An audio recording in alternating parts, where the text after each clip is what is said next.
Hi, and welcome to the SEO podcast, Unknown Secrets of Internet Marketing. My name is Chris Burris, owner of eWeb Results. I am Charles Lewis, your client results strategist. Welcome back to another fun-filled edition of our podcast. This is podcast number 370. Yeah, it's like after 369 and before 371. We have made it to 370. That's pretty exciting. As always, we have a tip from our previous podcast, and that tip is determine the user intent prior to writing your content. So you must understand what your users will do, what they want to do, and what you want to present to them. And not only that, how they will be finding you, what device they'll be on. I'll understand all of that, then write your content so it can address all of those concerns. Make sure you subscribe and follow. Boom. I got it right. Please remember, Charles and I, we are your friendly local neighborhood top position snatchers. And I did that backwards because we are filmed live here in Houston, Texas. And our mantra is don't be a douche. It is don't be a thank you, because we would have just missed it altogether. We do have a good article that we're discussing. It's related to mobile, that I know. I want to give a punch in the face to Ale Barisovic. This is our second article we reviewed from him and the good folks over at Search Engine Journal. He posted this 10 most harmful mobile SEO mistakes you need to know. Ironically, SEJ does a great job of presenting different titles. Right. So this is like the article title, but it's not the post title. Post title is totally different. Okay. But anyway, 10 most harmful mobile SEO mistakes you need to know. Punch in the face to Ali Barisovic. We'll get into that in a minute. Excellent. If you have some sort of electronic device, we are hoping that you would tweet something. What should they tweet? Well, tweet us, right? Make sure you tag us in it at eWeb Results, at Best SEO Podcast. Use the hashtag SEO Podcast. This is number 370. And like I said, tag us in it. That way we can follow you back and do all of our social networks. Absolutely. Hey, if you're watching us on Facebook Live, by the way, we do go on Facebook Live. Go ahead and share our live feed on your wall. That way we can get more attention. What's next? If this is the first time you've listened to the podcast, howdy, welcome. We're glad you're here. I'm waiting on. Like, I don't know what was next. I was like, that's new. I have no clue what's next right now because I've never heard that. Because we just told you. I have an idea. Let's wing it. But first I need the script before we wing it. If this is the first time you've listened to the podcast, howdy, thanks for joining us. Glad to have you. We are in the middle of what we call the potato section. We're about to get into the meat. If you've listened to this podcast before, you know that we're not going to skip a particular session. You're happy that I don't have a tear tattoo, because I get a tear tattoo under my right eye every time we go a week without a review. We did get a review. We'll be talking about that soon. And we run a contest. And the contest is if we get 10 shikos. A shiko is an eWeb Results branded term for social engagement. It stands for shares, likes, and follows. Shiko. If we get 10 of those and we get a review, then we don't go through the process of telling you how you could leave us a review. We got the review. Process. Yeah, we got the review. We did not get the 10 shikos. So here's how you could leave us a review. The first one has 3 steps. Go on to iTunes, create an account, and write a review. If you make that review on YouTube, this is getting longer, we would really like you to make that review 5 stars. Yeah, I'm great at improv. Let's go. So now that you've written your 5-star review, go ahead and send us an email letting us know, and send that email to podcast@ewebresults.com. The next place you can leave a review is you could leave it on our Google My Business page. Our Google profile. It's a Google review. Yes, we've made it incredibly easy. All you need to do is go to. It's not on our Google My Business page. They're not really going to the page. That's true. To leave it may show on the page, but they're not going to the page. You're right. We're not sending you to the page. We're just sending you to the most convenient and easy way where you could leave us a review. Search result. And we've made it easy for you to get there. All you need to do is go to ewebresults.com/Google Plus or /Google Plus or /G Plus or /G Plus. All of those will take you to really a search engine result page where a pop-up will come up and you could enter review. Please make that review 5 stars. Next, you could leave us a review on Stitcher. Easy to do. We have made it easy. I'm glad David did the research, because apparently I did it and then forgot I did it and wouldn't have talked about it. All you have to do is go to ewebresults.com/Stitcher. Yes, that's how easy it is. He didn't even know it, and he could have done it. ewebresults.com/Stitcher will take you to our Stitcher page. Click the stars. Write a review. It's at the top right corner. Push the button. Make that 5 stars. 5 stars. Boom. Thank you. Next, you could leave us a review on Facebook. All you need to do is go to our Facebook page, facebook.com/ eWebResults, and then click the stars and do the needful, make those reviews. 5 stars. Yeah. I went solo. I changed it all up. Now, what we will also tell you is how you can Shiko us. That's very simple. All of these platforms, you find our profile on them.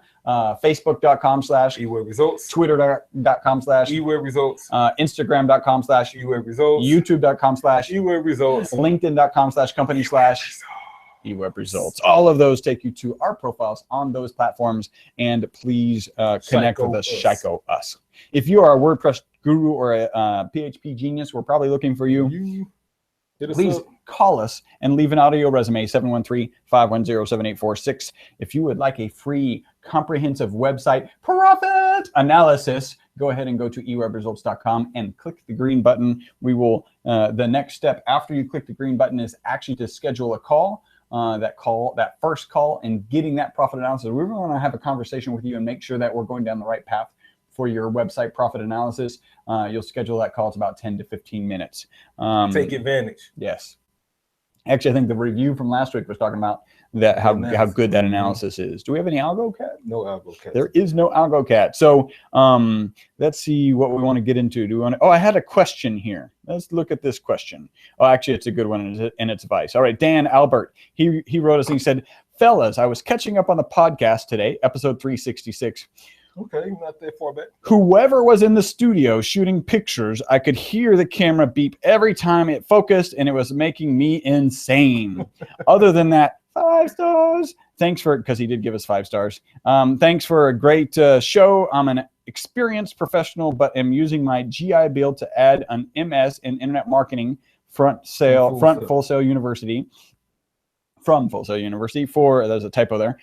Thanks for contributing to my learning experience, Dan Albert." First, punch in the face to you, Mr. Dan Albert. We appreciate you. And interestingly, it was also driving David, who takes the photos, crazy. Yeah. Not while he's taking them. That's interesting. But while he's editing, while he was editing the video, he's like, "That's so annoying. I had to turn it off." So it's already turned off.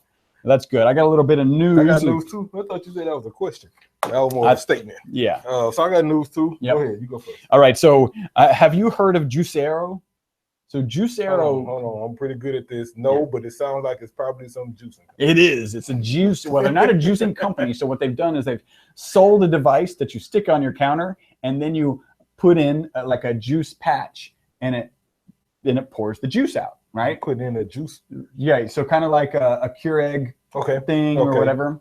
So the interesting thing is, and they mix it with water or something. Like, what did he do? Okay, go ahead. So it's Wi-Fi connected, so it tells you when you need to replace your juicer, and basically that's it. And they were selling it for $3.99.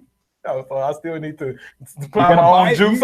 No, you've got to supply the packages. Yeah, that's what I'm saying. So you go buy the packages. They're just packages of juice. Mm-hmm.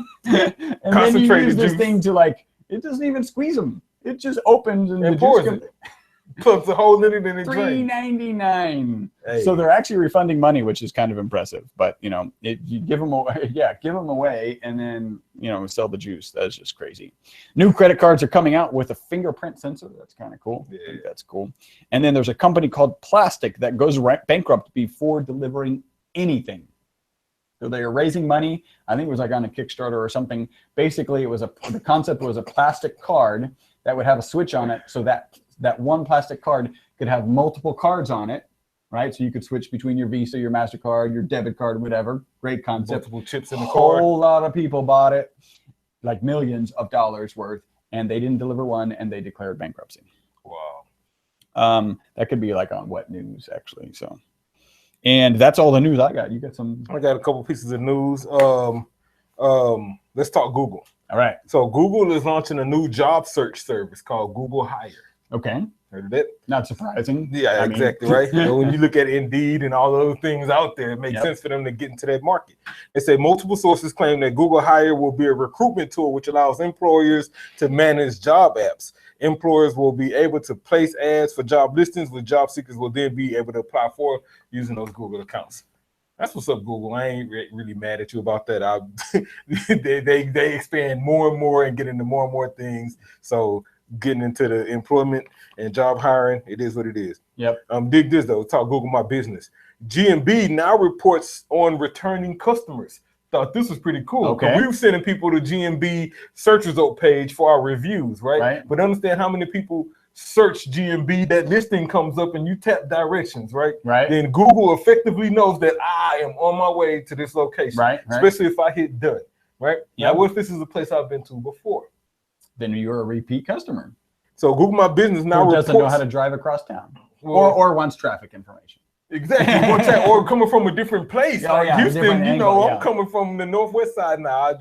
I could get there without my phone. I just know that I'll make sure I'll get there faster with my phone. Absolutely. Exactly. 2 new reporting insights have been spotted in some users' Google My Business dashboards. GMB is now reporting on the amount of returning customers to a business and the most popular times of a business. That's what's up, GMB. I mean, especially if you can report that data as an agency for us who tend to manage GMB accounts for most of our clients, that's great feedback for us, because now I can go back and say, hey, you should staff up during these hours because this is obviously your peak time, and look out for this client because they're repeat referral and they came from an organic search. And you need to treat them well. Yeah. And they've written you a review. They left you a review. Exactly. So punch in the face to Google My Business, finally doing something to help the agencies, even though you probably weren't intending for the agencies to be helped. That's what's up. My last piece of news I'm going to save for what news. Okay, cool. So I got a review. This review is from J.R. Beakley. It is, of course, 5 stars. And literally the review says, another 5 stars. Keep up the good work, y'all. Still listening to podcasts in the late 150s, I'm guessing. But I'm catching up every day. Thanks. Skip past 180. And skip past 270 something. Yeah. When you get there, you'll know. You'll know. You will know. All right. So that is the potatoes of our podcast. I got one potato. Oh, one more this potato goes to Mandy Love. Shout out to Mandy Love. She hit us up on Twitter at BadRobot1976. She says at Best SEO Podcast at eWeb Results. Great job this week. Hashtag Best SEO Podcast. Punch in the face to you. Thank you, Mandy. Appreciate you tuning in. Love it. Bad Robot? What was that? Bad Robot 1976. I like that. Bad Robot. Bad Robot. Stop it. Oh, and there you go. Excellent. Oh, that's a good handle. Well, yeah, we dealt with him before. Yeah. Boom. That is the potatoes of the podcast. It's time to get into the meat. Before we get into the meat, just want to say hello, Mandy. Hello, Melanie. And Catherine, yes, on Facebook, it's reversed. The reason we do that is so that we can see the phone. When we see the phone, then it gets reversed, because otherwise we would be confused. When it go right hand, it would go the wrong way. And we can also read your tweets. So, I mean, your messages. So time to get into the meat. Awesome. Want to give a punch in the face to Ali Barisevich and the good folks over at Search Engine Journal. Yes. He posted this article, 10 most harmful mobile SEO mistakes to know. And so let's get right into it, because we all know that mobile SEO specifically is a huge task. It's a challenge for some people. But what I have noticed, and even going through this article, kind of made me realize that there are a lot of people who still aren't on responsive design. Frankly, there's a lot of people who still have a desktop version and a mobile version. Right. And so in this post, he really addressed some of those issues also. So it's a good article. Let's get right into it. 10 most harmful mobile SEO mistakes you need to know. Number one. What you think number one is? Mobile SEO. Not having a mobile-friendly website. Isn't that number one? Well, shouldn't it be mobile-friendly website? Having a separate mobile website. Slow site speed. Slow site speed. Slow site speed is number one. Here's number one. He says page load speed is an important Google ranking factor, but it's also important to the people who will be visiting your site. According to Google research, 53% of people will abandon a page if it takes longer than 3 seconds to load. He's absolutely right about this. This is something we talk about all the time, about appeasing the user and also appeasing the search engine. And so, you want your site to load extremely fast as you possibly can. Matter of fact, he recommends he says your goal should be to get every mobile page to render in under 1 second. And the key here is understanding that user, that visitor who's visiting your site on their mobile device, since we're talking mobile SEO, is likely extremely impatient. You're already on their data, and so they're looking for this page to load extremely fast. it's important to get them to engage with this content that you work so hard to create.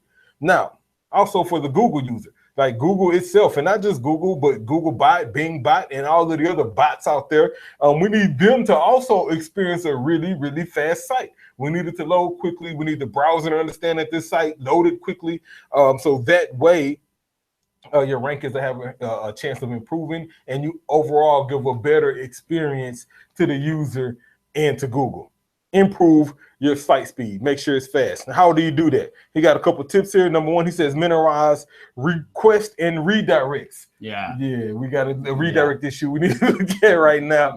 But one of the things you want to minimize those redirects. Like, no need to have. Now, in this case, he's really talking about let's say you got a desktop version and you got a certain set of pages, and then you have a mobile version with a certain set of pages, and maybe you have multiple redirects, like from a regular to a M dot or whatever your URL structure is. If you have multiple redirects in there, just getting them from one version to another, you need to address that. It's a problem. It's a problem. Slows it down. Exactly. That's what he's talking about. He also says another way to speed your site up is resize and compress your images, right? So you think about those using some WordPress template, then it probably has some kind of Ajax feature with a big image in the background that's scrolling and maybe another big image here. Optimize those images, man. Like, if that image is over 100 KB, it's probably too big. Yeah. And so you need to really get the file size down and compress them. What's not on here, but I'll add is caching. Like, use some sort of caching plugin that speeds your site up, that automatically caches a lot of those images and content for people, for your return visitors anyway, so that way they can see that stuff. And then lastly, he says check your progress. Well, he said check your hosting solution too. Make sure your site is not hosted in a place where you have maybe you're on some virtual shared server. Right, you got thousands of websites and one of them is spamming everybody and just got a whole bunch of images, and it's really, really slow. Then you're in that neighborhood. Kind of like a neighborhood, right? It's exactly like a neighborhood. If you're in a neighborhood and your house is nice and well built and great foundation and the yard's done, but your neighbor sucks, his yard isn't cut, then your property value is affected by that. So same way in the hosting environment, if you're sharing a server and the sites that are also on your server are slow and sucking up resources, not bad, got bad links, sucking up resources, all of the above, you're probably affected by that. So check your hosting solution, and he says check your progress. One thing to add, just for clarity, caching is the process. So let's say you visit a home page. Obviously, your logo should download when it's viewing that home page. When you go to the next page, there should be no reason to download your logo again. It's clearly on the phone already. And so caching is the process of saying, hey, use those assets from the phone that I've already downloaded. And there's just settings that you need to do on the backside in the HTML code. And consider that he just used the logo. But let's say this was a desktop experience, right? Then, and that page loaded up, and there was the logo, there was main menu, Facebook, there was like a sidebar with all of these logos. You got footer with some logos and some other stuff in there. And so to have that person click about us or products or services and go to a whole nother page, you really want all of that header, all of that sidebar, and all of that footer that's probably the same to automatically load. It should be cached, right? And so the only thing you're really waiting for is the new content for the new page. Right. Take advantage of caching. Slow site speed. Number two, blocked files. We're talking the 10 most harmful mobile SEO mistakes you need to know. Number one was slow site speed. Number two is blocked files. He says Googlebot should be able to crawl your website like an average user, which means restricting access to JavaScript, CSS, and image files on your website can potentially harm your rankings. He's right. At the end of the day, you have to be open for indexing. We used to like block JavaScript files and block certain things because you really didn't want Google to index them and you wanted your site to load faster. But what Google realized was that a lot of times people were blocking things that's kind of necessary for Googlebot to understand. They want to index this JavaScript. They want to know what's making this site render this way and why. And if you're blocking those resources, then they're kind of calling it spam. And they're like, okay, well, we're not going to rank them. They're blocking they're blocking these resources, and the only resources we can access aren't really enough for us to move the site to the top of a mobile search. And so let's put them a little lower. So you want to stop blocking those files. Matter of fact, what I put on here, everything is really should be open for indexing. I don't care whether it's an image or some widget or maybe some style sheet or whatever it is. don't block it. Check your robots file. And matter of fact, he says check your robots file to see if any essential elements are disallowed. You want to make sure that you have them open for Googlebot to index whenever it wants, and not having those files blocked. Now, if your site is designed in a way where it's important that you block those files, then I'm gonna recommend that you kind of look at the reason why, and you may want to consider some sort of design change or some functionality change where you don't have to block those files, because it's important to Google. It's important if you don't want to harm your mobile SEO and make more mistakes. Number three, interstitial ads. We're talking the 10 most harmful mobile SEO mistakes. Number 1 was slow site speed. Number 2 is block files. Number 3 is interstitial ads. He says, if you're displaying any pop-up that covers your screen, you might want to rethink your mobile design, even if it's your most compelling CTA. He's right. We have customers who request this. We've even done this before. Like, look, let's show this pop-up, make it huge, make them so they put them in a position to at least click no. Right, and they forced them to have to close it, which actually drove up conversions for a lot of people. The problem is it's a horrible experience. And Google made a change. And Google made a change. And so while we were like, hey, conversions went up by doing this, ranking went down, traffic went down, and that's because there was an interstitial ad. It's a horrible mobile experience. And now here's this. Here's what makes it horrible. Yeah, we saw conversions go up. Here's what makes it horrible, because I've had this happen to me. You ever seen an ad and you just can't see the X? There's no X. Yeah, it's off the screen, and I can't get to the X. I can't even. Worse, it's a transparent pop-up, so I can see the content I'm looking for behind it. But you can't scroll. You would literally read the article under that little space under the interstitial if you could scroll. If I could scroll, exactly, and I couldn't. Interstitials are a horrible experience on the mobile device. Get rid of them. Plain and simple. Matter of fact, he says pop-ups that cover a page's main content, regardless of whether that occurs as soon as the user clicks from a search results or as they scroll. So yeah, whether this is a immediate pop-up or like an exit intent pop-up, don't matter. If it's covering the whole screen, and then it's not a good look. Experience. He says a deceptive layout is another poor example of an interstitial ad. He says deceptive layouts where the above the fold portion tricks users into thinking that they're viewing the interstitial. I've actually had that happen. Oh yeah. Thinking I'm looking at a pop-up. I close it. Yeah, and then it's not a pop-up. I just need to scroll. Yeah, I like being fooled that way. We call that douchey. Yeah. Don't be a douche. So don't have interstitial ads, man. Just get rid of them. Just get rid of them. Now, he's not talking about all interstitials. Some interstitials are okay. Right, they got legal interstitials, for example, that let you know, hey, you need to approve these cookies, this and that, or this site usually it's for people over a certain age range or whatever it is. Then those are fine. But yeah, for the most part, get rid of the interstitial ads. Number four, unplayable content. This one hit home with me. I had it happen the other day. I couldn't. There was a big old play button, and I'm like, This one hit home with me because I'm in the music, right? And so I'm always embedding music files and MP3s and SoundClouds and this and that, right? He says, before you include video or multimedia on your page, consider how it will affect your site speed and whether your video embedding is playable on all devices.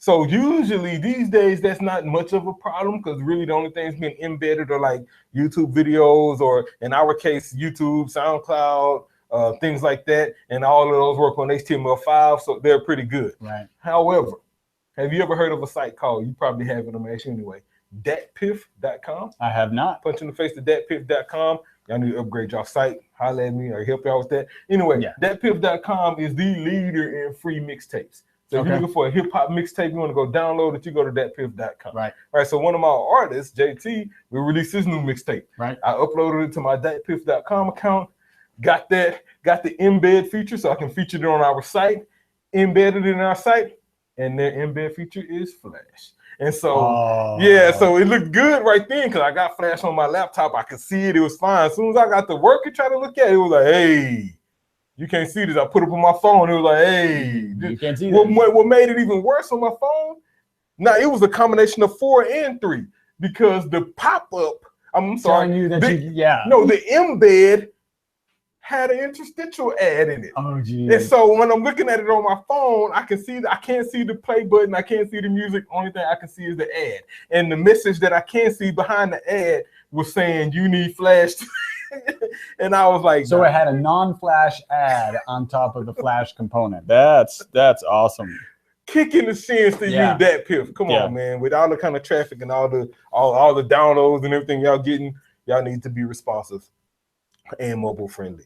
But yeah, don't have any unplayable content on your site. That's a horrible mobile experience. It'll definitely make your site low. So main reason is because your mobile browser, your device don't know that content is not playable. And so it's trying to load it. It's trying to queue it up and then it can't. Yeah. And so you end up with a really slow load time and a horrible experience. Don't have unplayable content on your site. Number 5, bad redirects and crosslinks. Good one. He says faulty redirects are a major issue on websites that haven't been optimized for mobile. This is especially true on websites with separate desktop and mobile URLs. Yeah, we were talking about earlier, like you got these redirects. At the end of the day, whatever pages you have on your desktop, if you intend to have those pages on mobile, then you need to have the right redirect from that page to the corresponding page. What you don't want to do is once somebody pulls it up on a mobile device, you redirect them to, I don't know, the home page or to maybe the main category page of that post or whatever it is. You need to go really from URL to URL. And if you're not doing that, then you should. It's not like really nothing else you can do. You just should be doing that. Right. And one of the reasons we preach responsive design here is for that reason. By having a responsive site where there's the same site at this point, working on desktop, mobile, or tablet, we don't have the URL redirect issues. We don't have the issues of making sure that the same content on the mobile version is the same on the desktop version because it's all the same site. Right. Only challenges we have is determining what pages we want to show you in the menu.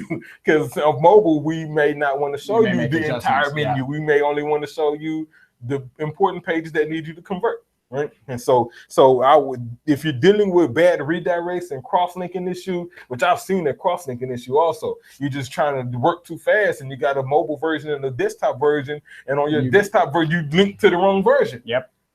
You just screwed this mobile visitor up because now their whole presentation changed.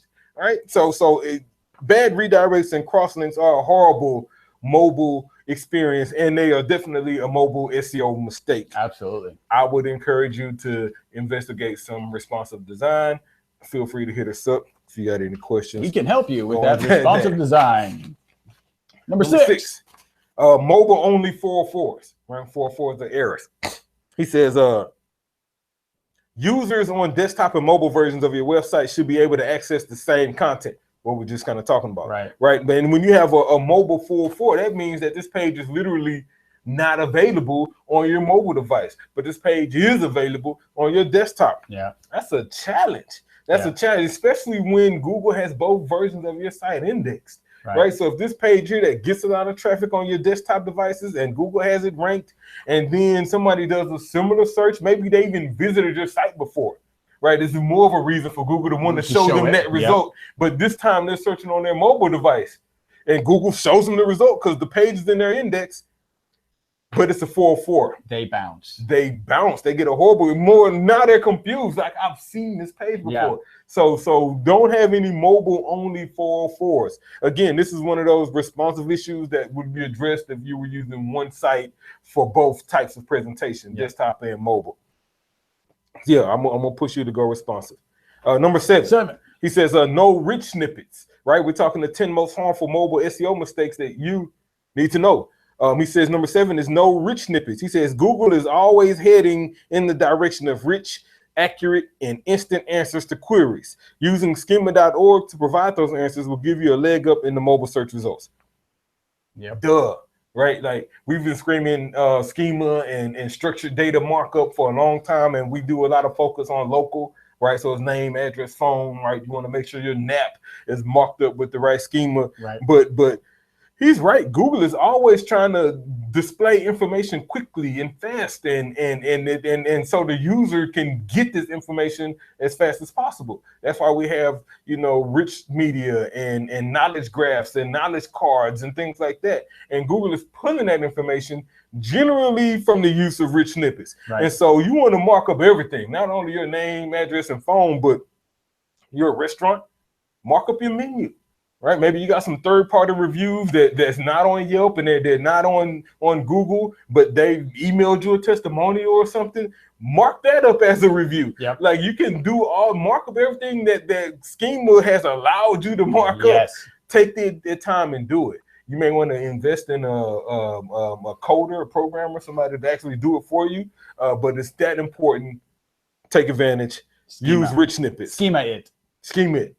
Scheme it. Scheme it. Yeah, well, exactly. Scheme it. Number 8. This is a pretty good one right here. Not specifying a mobile viewport. Advanced mobile SEO here. He says not specifying a mobile viewport. He says mobile screens come in all shapes and sizes. So if you don't specify the correct viewports using the viewport meta tag, then your users may experience pages improperly fitted to their device. He's right. Yeah. Right. Meta makes it so easy. So not only most people hear meta and they think keywords and descriptions, right? Which is kind of outdated. It's a lot of value. It's a lot of metatitas, schemas in meta. Exactly. Your mobile viewport is actually in meta. And so what we try to do is really go after our kind of main viewports, like the iPhones and the tablets, the most popular devices. We make sure we kind of look good there because he's right. They come in all shapes and sizes. And so to try and optimize for all of them, probably not a good use of your time. Right. So you want to really go after the more popular ones. But the key is to make sure you at least specify. I've looked at plenty of sites that don't even have that meta tag in there, and they wonder why the mobile view is all wonky. Is so bad. Yeah. Exactly. You want to make sure that you've established what the viewport is and what kind of scalability it has, because that's another tag you'll put in there that will determine how the user scales how your pixels will adjust on your site. Check your mobile viewport in your coding. It's extremely important for your mobile site. Number 9. Poor mobile design. This is a good one. Yeah. And sometimes you just didn't design for mobile. I mean, frankly, we've made that mistake before where we've designed for desktop and then we build responsively. And so now we got this responsive site that we really didn't design for. That was not designed. It was it just kind of manifested. It still did right? Because the site's responsive. The theme that we build on is responsive, but we didn't dictate how the layout should have been. It wasn't intentional. Once they got to mobile. And that's a bad choice.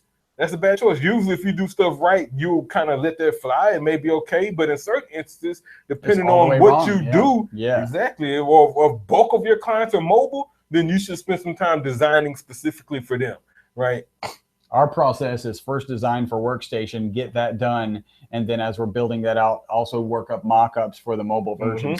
So our coders know exactly what the mobile version needs to look like. Yeah, what I added here was check your analytics, right? At the end of the day, understand what type of visitors you have.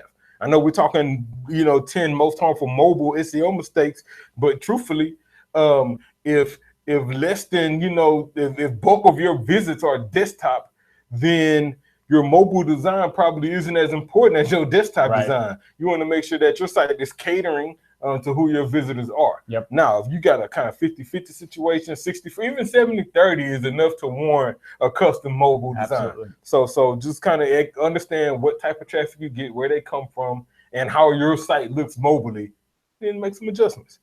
Number 10, just the last one. Not cross-checking metrics that you rely on. He's talking about the 10 most harmful mobile SEO mistakes that you need to know. And number 10 is not cross-checking the metrics that you rely on. I was like, Ab, what do you mean with this one? Yeah. He says, understand how the tools you use on a daily basis work and how the metrics you rely on are calculated. So then I began thinking about this. It's like, I still don't know exactly what you mean. but when I realized it, because I got some other sites in different places. And so I went looking. Like I spend probably 50%, 60% of my work week in analytics. Yes. Right? And that's probably fair. Diving into analytics, digging, clicking, pointing, exporting, all of the above, right? Now, analytics does a good job of telling me user data on my site, right? I got another site, mostserious.com. It's hosted with GoDaddy, right? And so GoDaddy will provide you your own set of analytics, right? Different from Google Analytics, their own server-based analytics.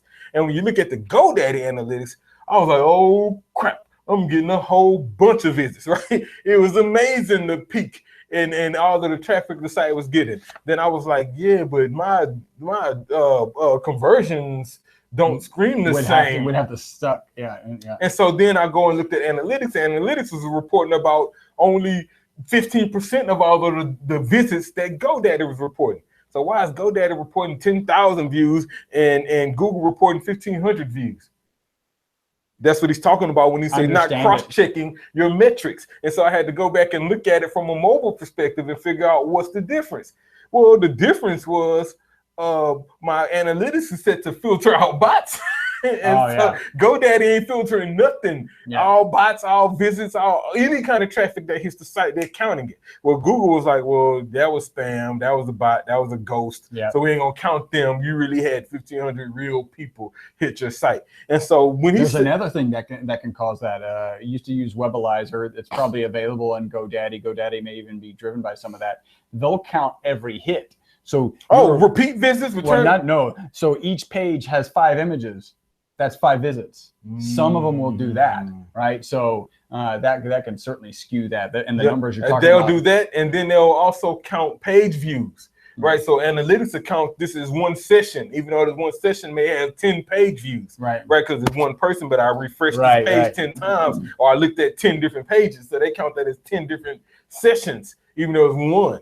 So this is that kind of difference, and that's what he means when he says cross-check your metrics that you rely on. We rely on these numbers to make marketing decisions and choices and things like that.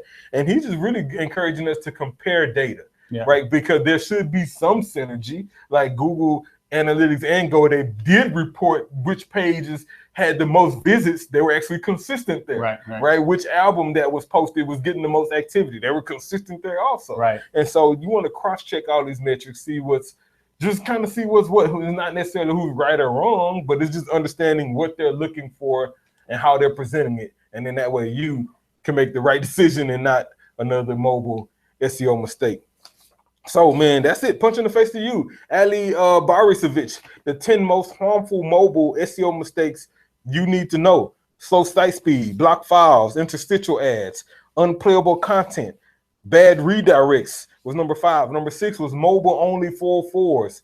Number 7, no rich snippets. Number 8, not specifying a mobile viewport. That's probably will be your advanced tip right there. Set that viewport is important. Number 9, poor mobile design. And number 10, not cross-checking the metrics you rely on. I can punch in the face. Yeah, good article. Good stuff. We have any what news? I do have some what news. What? News.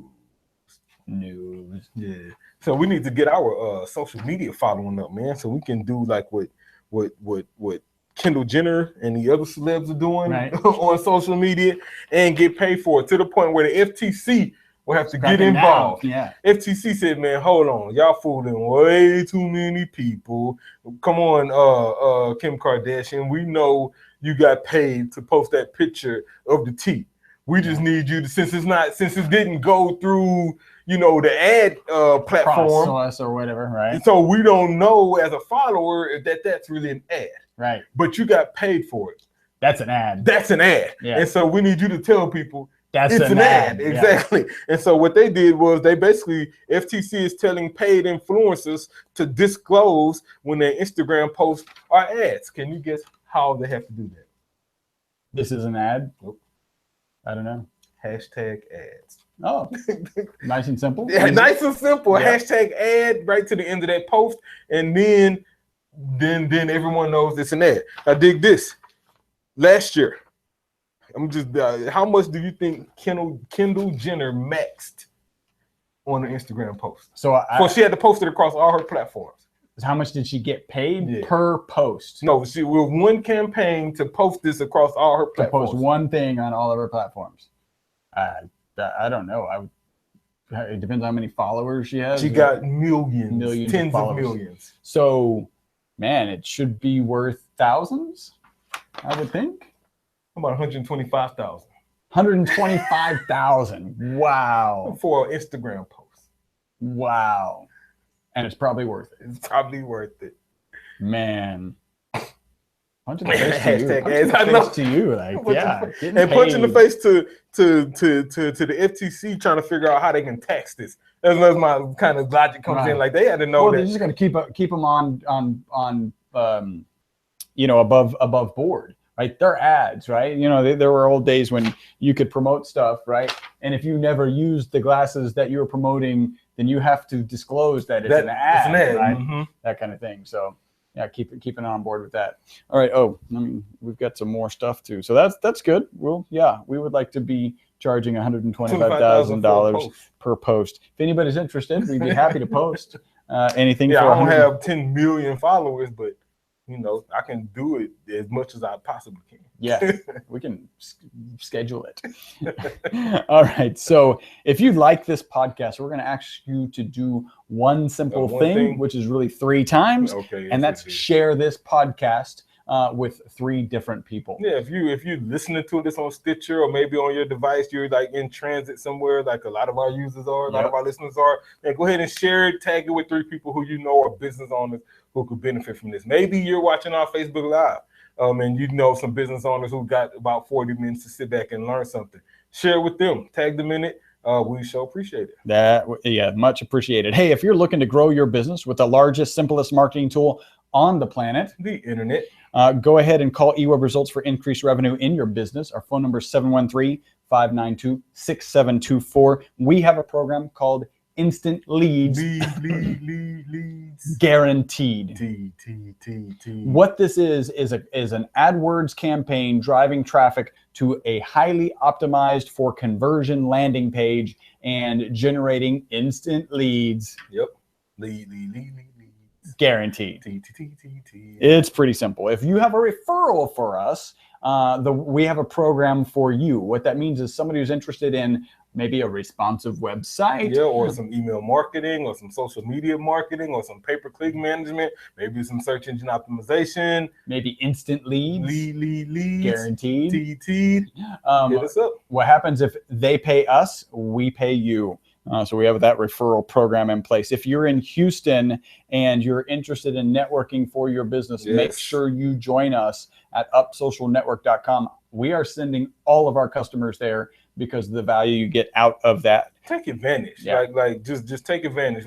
Punch in the face to Nolan Davis, good folks over at UpSocial and Vids Inc. Look, you're doing some amazing things for business owners. Really wanted to put something together that'll give business owners some additional exposure, right? Exposure business, exposure services, exposure clientele, and what you offer around Houston in a way that also is business networking. And so it's a very fun, I can tell you this, it's a lower cost compared to some of the other, paid networking opportunities out there. Take advantage. Absolutely. And we're actually ending up on TV. You got TV. It's going on radio. It's an amazing experience. And he's working on Step Up to Greatness, which is a program that he's done for a long time for kids. So go into schools, typically high schools in the Houston area that are disadvantaged, and do a motivational speech called Step Up to Greatness. He's augmented that, changed it. He's bringing in the business community, and he's calling it a motivational concert. So he's got a scientist, he's got a magician. So the scientists, what they're doing is analogies for the motivation that he's preaching. He's also got an artist, so talking about having a vision, and maybe your vision is a little cloudy because you're young, and then boom, that vision comes together. Just really cool stuff. A motivational concert. So take advantage. UpSocialNetwork.com. Go ahead and register. Absolutely. Please remember, we were filmed live here in Houston, Texas at 5999 West 34th Street, Suite 106. Again, Houston, Texas. You can get a transcript video. 77092. Yeah, that's where we're at. You can get a video, transcript, or audio of this podcast at our website, ewebresults.com. We are the most popular internet marketing podcast on iTunes. That is because all of you, by the way, right there, you who just tuned in, you, Marcus, Kathy, all y'all tuned in live, this is because of y'all. By the way, Charles was talking about how you could share most of the apps you might be listening to this podcast on a phone. We'll have a share button. So go ahead and hit that share button and share it. Thank you for making the most popular podcast on iTunes. In fact, your shares will help us to stay the most popular podcast on iTunes. Hit us up with any questions you have, man. Hit us on Twitter. Hit us on Facebook. We'll be glad to answer them. Absolutely. Until the next podcast, my name's Chris Burress. Charles Lewis. Bye-bye for now.